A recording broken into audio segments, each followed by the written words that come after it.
Amigos y amigas, muy buenas tardes y bienvenidos a Esto es Historia. Hoy les traigo la vida de Marco Aurelio de Negri Santa Gadea. Marco Aurelio de Negri Santa Gadea nació en Lima, en Chorrillos, el 16 de mayo de 1938. Fue hijo único de Julio de Negri Cornejo y de Leonor Santa Gadea Arana, ambos naturales de Ancash. Su padre fue un intelectual y director del Colegio Guadalupe. Tenía una gran biblioteca y Marco Aurelio tuvo con él una relación muy cercana. De allí le venía el gusto por los libros y la lectura. El papá de Marco Aurelio, además, era muy amigo de Jorge Basadre, quien se refiere a la familia de Negri como una familia muy culta. Es conocido que Marco Aurelio tenía una personalidad muy especial. Era un misántropo, es decir, una persona que muestra antipatía por los demás y por la humanidad en su conjunto.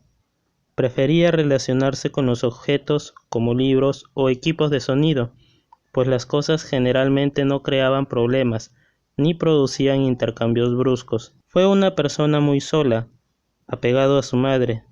Era alguien que siempre tenía alergias o estaba enfermo.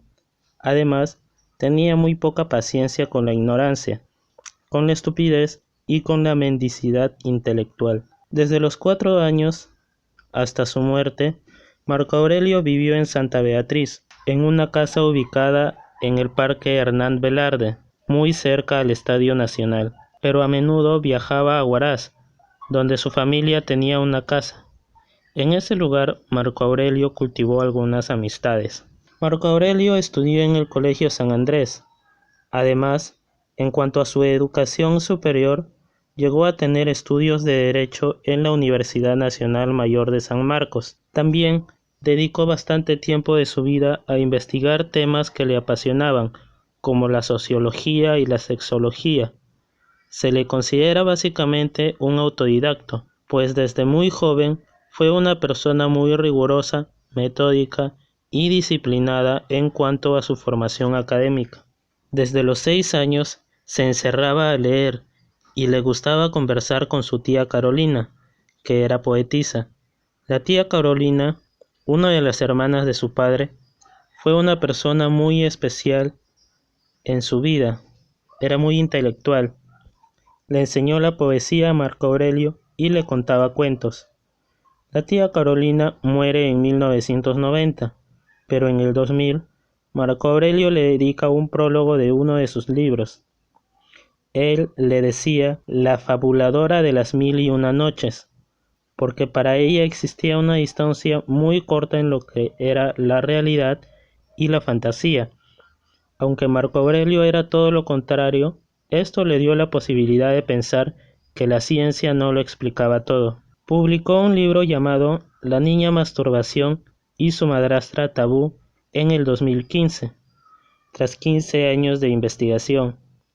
Marco Aurelio habló demasiado temprano del sexo, en unos años en los que las clases conservadoras se alzaron en contra de un programa que él conducía. También habló sobre estos temas en el ámbito editorial. En 1972 dirigió la revista de cultura sexual Fascinum, que reunía artículos en función a la verdad sexológica. Esto también despertó las protestas de sectores conservadores y religiosos e inició un proceso legal que bloqueó la publicación. Marco Aurelio también era un aficionado de la pelea de gallos. En el 2015 también publica un libro llamado Arte y Ciencia de la Gallística. Era también un audiófilo, es decir, una persona que sentía placer por escuchar música, pero música de manera fidedigna. Por ello, también era coleccionista de aparatos de reproducción, pues para él era una aberración escuchar música en audífonos de celular o computadora. No escuchaba música contemporánea. Más bien era aficionado de la música criolla y le gustaba mucho el cajón peruano. Una persona vital en la vida de Marco Aurelio durante los últimos 30 años fue la señora Rosa Torres.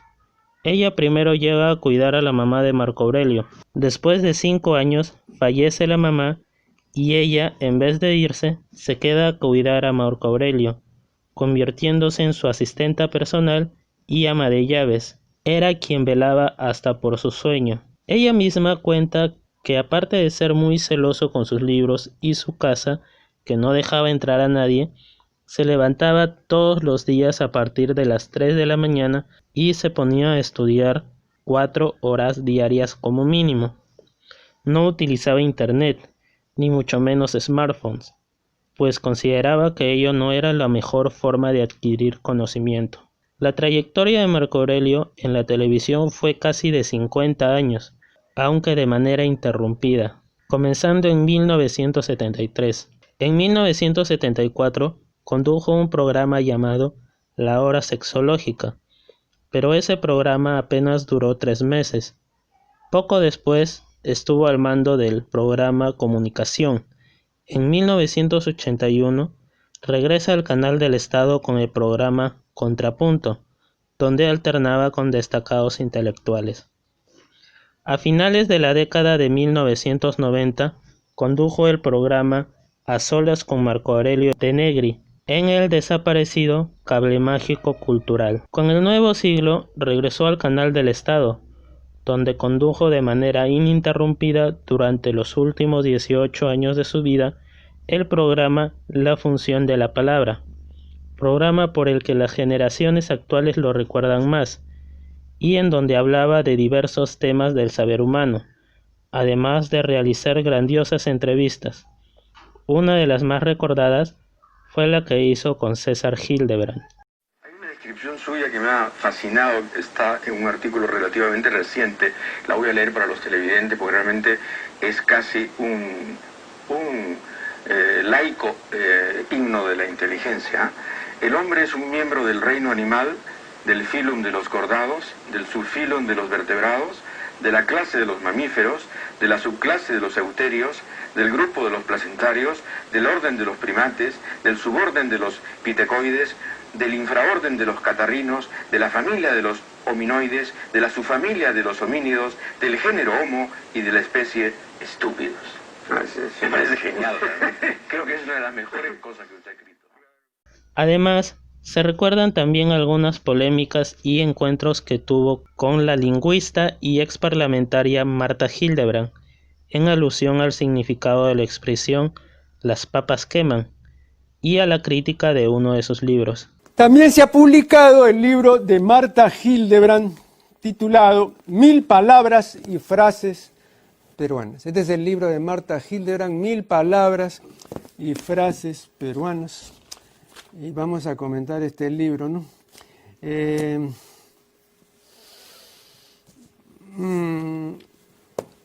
Este libro, desde el título, está mal, porque el título contraviene una prescripción académica, según la cual se escribirán con letras los números que se puedan expresar con una sola palabra.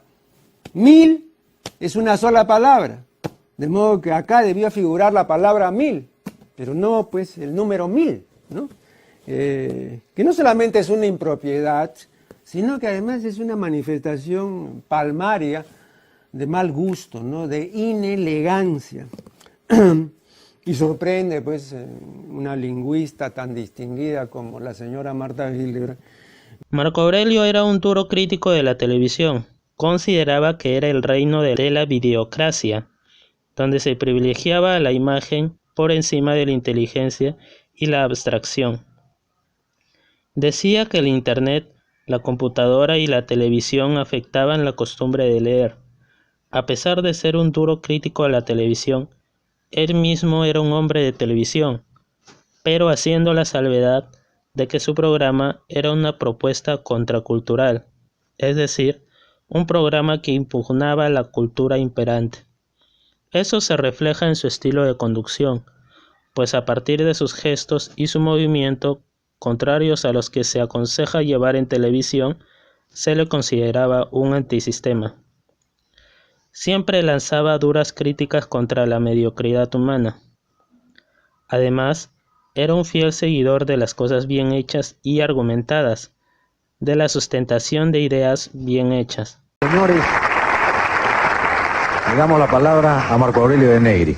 Yo propongo que no sigamos este programa después de lo que acaba de decir el señor Yusti. Porque si para enterarse de que la pornografía hace daño no se necesita ninguna preparación, ningún conocimiento, ninguna investigación, ¿para qué estamos aquí? Entonces, sinceramente, yo creo que podemos conversar de fútbol mejor. No, sinceramente, no. Yo no venía a polemizar con nadie, en absoluto, porque me dijeron que había habido protestas o algo así con respecto a este programa.